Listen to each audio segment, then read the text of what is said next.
महाराष्ट्राचे मुख्यमंत्री देवेंद्र फडणवीस हे आज धाराशिव जिल्ह्याच्या दौऱ्यावर असणार आहेत। तुळजापूर इथे आई तुळजाभवानी देवीचं सकाळी 10 वाजता थोड्याच वेळात ते दर्शन घेतील।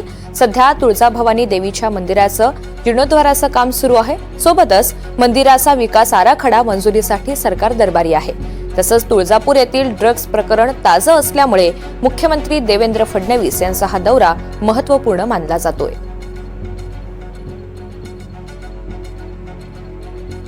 या सगळ्या संदर्भात अधिकची माहिती देण्यासाठी आपल्यासोबत संकेत कुलकर्णी आहेत। संकेत, देवेंद्र फडणवीस हे आज धाराशिव जिल्ह्याच्या दौऱ्यावर येत आहेत।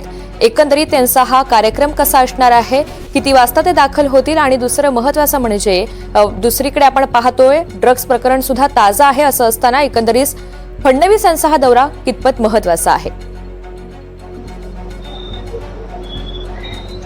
निश्चितच खरं तर आज देवेंद्र फडणवीस सकाळी 9:15 वाजता सोलापूरमध्ये पोहोचतील आणि त्यानंतर ते हेलिकॉप्टरने तुळजापूरमध्ये जातील।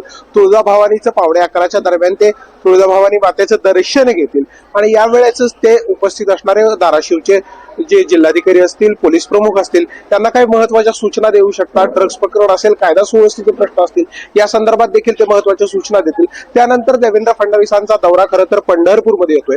पंढरपूरमध्ये विठ्ठल दर्शन ते घेणार आहेत आणि विठ्ठल दर्शनानंतर पंढरपूर तीर्थक्षेत्र विकास आराखडा असेल किंवा देवेंद्र फडणवीसांचा जो ड्रीम प्रोजेक्ट आहे पंढरपूर कॉरिडॉर, याबाबतही ते बैठक घेतील आणि यानंतर नीरा नरसिंहपुरीच्या दर्शनाला फडणवीस जाणार आहेत। एकंदर आज दिवसभरात त्यांचा हा देवदर्शनाचा दौरा असणार आहे। मात्र उस्मानाबादमध्ये तुळजापूर येथे असणाऱ्या ड्रग्ज प्रकरण आणि तेथील जीर्णोद्धाराच्या कामाची विशेषत्वानं फडणवीस आज पाहणी करू शकतात।